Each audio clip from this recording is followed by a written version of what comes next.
après-midi, devant la librairie Tawhid, nous avions deux mondes face à face.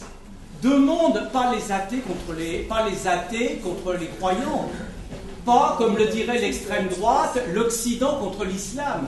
Non, c'était pas ça le clivage.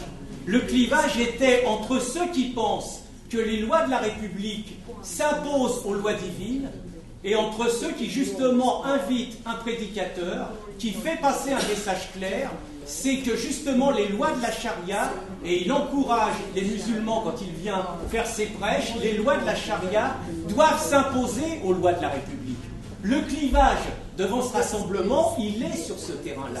Et je ne pouvais m'empêcher, quand j'étais devant la librairie Tawhid, de penser de temps en temps à d'autres scènes auxquelles j'étais confronté, habitant à Paris et travaillant à Paris, devant les locaux du planning familial.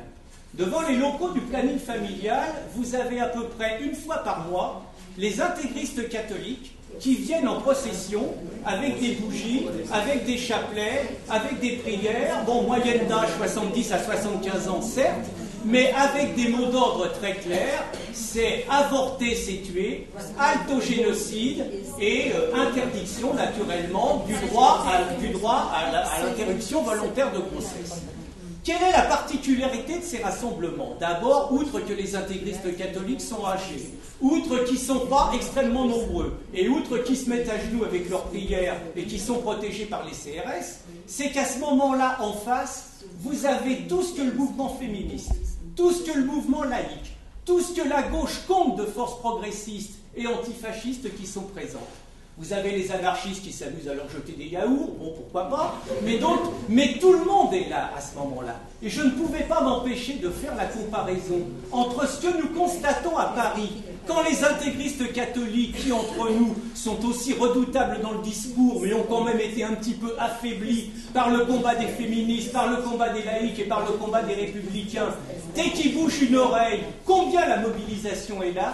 Et combien, quand justement nous avons affaire à l'intégrisme islamiste, le moins qu'on puisse dire est que ceux qui jettent des yaourts et ceux qui crient ce jour-là le fascisme ne passera pas, au mieux ne sont pas là.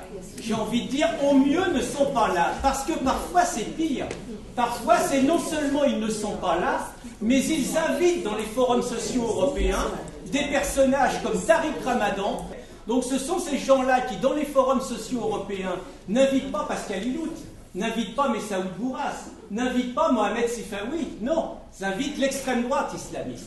Donc c'est pour ça que je dis, dans le meilleur des cas, ils ne sont pas là, parfois ils font pire.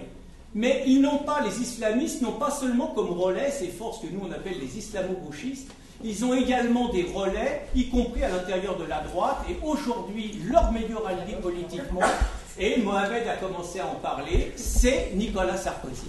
C'est Nicolas Sarkozy qui le premier a dit qu'il allait en finir avec cette loi au nom d'un toilettage de la République. L'exemple que vous faites à Lyon, qui j'espère aura des répercussions, qu'en fonctionnant comme vous fonctionnez à Lyon, en mettant la pression sur l'extrême droite islamiste devant ces librairies, vous empêchez la banalisation d'un discours qui n'est pas acceptable.